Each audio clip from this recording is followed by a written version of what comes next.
Assalamualaikum warahmatullahi wabarakatuh. Perkenalkan, nama saya Latifah Tamimah dengan NIM 195221153 dari kelas Akuntansi Syariah 4D. Di sini saya akan menjelaskan mengenai materi Bitcoin dalam perspektif Islam. Di era yang sangat modern seperti ini, memunculkan teknologi yang canggih dalam beberapa bidang kehidupan manusia untuk menjalankan aktivitasnya.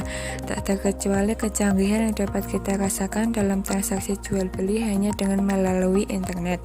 Yang paling canggih saat ini telah terdapat transaksi mata uang digital yang bernama Bitcoin. Dalam transaksinya, Bitcoin menawarkan sistem transaksi dengan uang digital tanpa perantara pihak ketiga dalam melakukan pembayarannya. Perkembangan teknologi dan perekonomian mendukung perubahan sistem pembayaran yang baru, yaitu uang digital. Diawali dengan sistem pembayaran dengan menggunakan logam berharga seperti emas dan perak, lalu berubah menjadi aset kertas seperti cek dan uang kertas. Selanjutnya mengalami perubahan sebagai dampak dari pola hidup masyarakat di kota-kota besar. Karena terhimpit dengan waktu, kesibukan, dan karir, sehingga membuat fenomena baru dengan memilih transaksi menggunakan uang elektronik. Munculnya ide penciptaan mata uang baru tersebut berbasiskan pada kriptografi. Penggunaan lain dari kriptografi dapat menunjang kehidupan masyarakat dalam bidang jual beli mata uang digital yang disebut dengan cryptocurrency. Cryptocurrency adalah mata uang digital yang tidak diberikan regulasi oleh pemerintah dan tidak termasuk mata uang resmi. Konsep inilah yang menjadi dasar dalam melahirkan mata uang digital yang saat ini kita kenal dengan istilah Bitcoin yang digunakan sebagai alat pembayaran layaknya mata uang pada umumnya. Bitcoin merupakan salah satu dari beberapa mata uang digital yang pada awalnya muncul di tahun 2009 yang diperkenalkan oleh Satoshi Nakamoto sebagai mata uang digital yang berbasiskan kriptografi. Bitcoin diciptakan oleh jaringan Bitcoin sesuai dengan kebutuhan dan permintaan Bitcoin melalui sistematis berdasarkan perhitungan matematika secara pasti. Bitcoin juga merupakan pembayaran dengan teknologi peer-to-peer dan open source. Seperti transaksinya akan disimpan dalam database jaringan Bitcoin. Pro dan kontra terkait penggunaan mata uang Bitcoin sebagai alat transaksi pembayaran terjadi tidak hanya di Indonesia tetapi juga di negara-negara lain. Hal ini dikarenakan Bitcoin belum memenuhi beberapa unsur dan kriteria sebagai mata uang yang berlaku di Indonesia.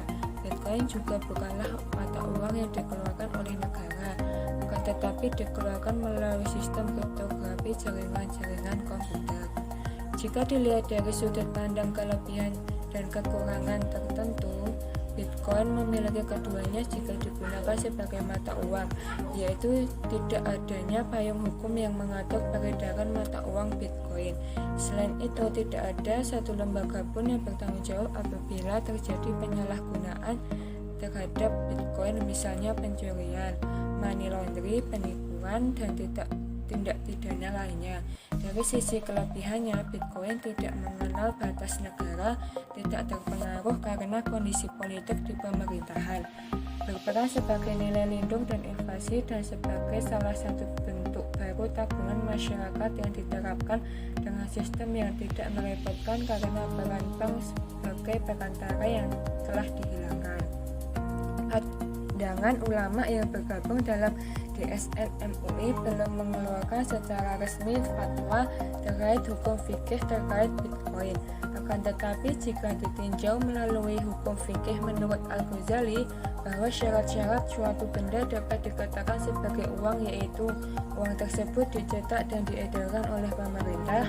Pemerintah menyatakan bahwa uang tersebut merupakan alat pembayaran yang resmi di suatu wilayah, dan pemerintah memiliki cadangan emas dan perak sebagai tolak ukur dari uang yang beredar, sehingga transaksi Bitcoin tidak memenuhi ketiga syarat tersebut sebagai alat pembayaran. Keputusan hukum fikih dalam transaksi Bitcoin belum secara resmi dikeluarkan fatwa oleh DSN MUI sebagai pihak yang diberikan kewenangan dalam menentukan boleh tidaknya transaksi tersebut dilakukan berdasarkan perspektif Islam. Akan tetapi dari pihak Bank Indonesia telah menekan penggunaan Bitcoin dan menyatakan bahwa hanya mengakui rupiah sebagai alat pembayaran yang sah di Indonesia dan melarang seluruh penyelenggara jasa sistem pembayaran untuk menggunakan mata uang virtual melalui peraturan Bank Indonesia nomor 18/40/PBI/2016. Sekian yang dapat saya sampaikan. Apabila ada kesalahan, saya mohon maaf. Wassalamualaikum warahmatullahi wabarakatuh.